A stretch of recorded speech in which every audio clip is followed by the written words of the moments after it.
Respublikamiz bo'ylab favqulodda vaziyatlar profilaktikasi oyligi davom etmoqda. Uning doirasida viloyat favqulodda vaziyatlar boshqarmasi tomonidan barcha hududlarda kuz-qish mavsumi doirasida profilaktik tadbirlar o'tkazib kelinmoqda. Mavzu tafsilotlari navbatdagi lavhamizdan o'rin olgan.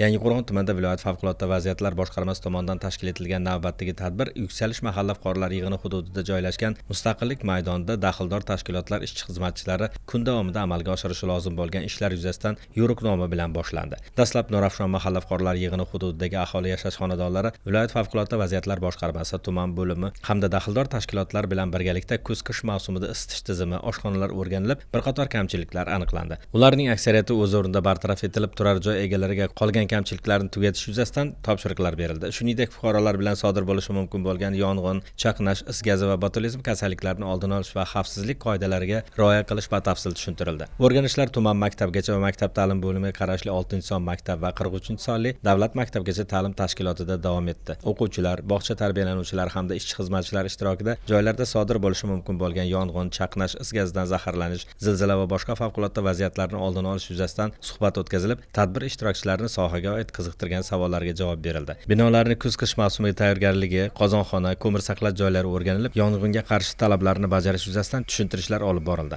Nurafshon mahalla fuqarolar yig'inida joylashgan 6-sonli umumo'rta ta'lim maktabida kuz-qish mavsumini betalofat o'tkazish maqsadida o'quvchi yoshlar bilan, ota-onalar bilan uchrashuvlar, tadbirlar o'tkazildi.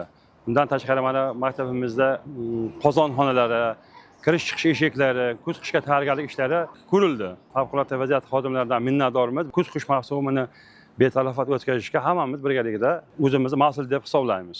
Maktabimizning qozonxonasi kuz-qish mavsumi bo'yicha 4-noyabrdan yoqish boshlangan. Ko'mirlarimiz, zaxiralarimiz yetarli, kamchiliklarimiz yo'q, xonalarimiz issiq. Tadbir so'ngida tumanning Qo'riq mahallasi hududidagi yangi qurilayotgan ko'p qavatli uylarning qurilishi bilan yaqindan tanishib, quruvchilarga yong'in xavfsizligi qoidalariga rioya qilish va qurilish davomida favqulodda vaziyatlar talablarini bajarishga alohida e'tibor berish kerakligi tushuntirildi. Bu boradagi tadbirlar viloyatning barcha shahar va tumanlarida davom ettirilmoqda.